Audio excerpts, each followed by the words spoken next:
ভ্রমণযাত্রার শুরু Mirpur Bangla school and কলেজের auditorium থেকে।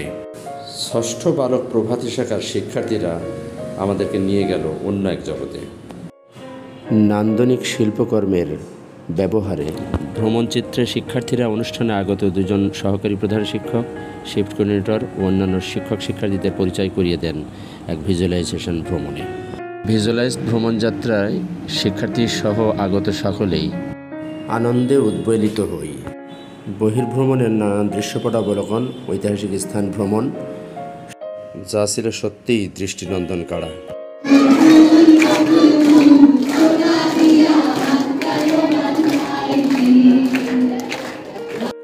দেখা হয় নাই চক্ষু মেলিয়া, ঘর হতে শুধু দুপা ফেলিয়া, একটি ধানের শীষের উপর একটি শিশির বিন্দু।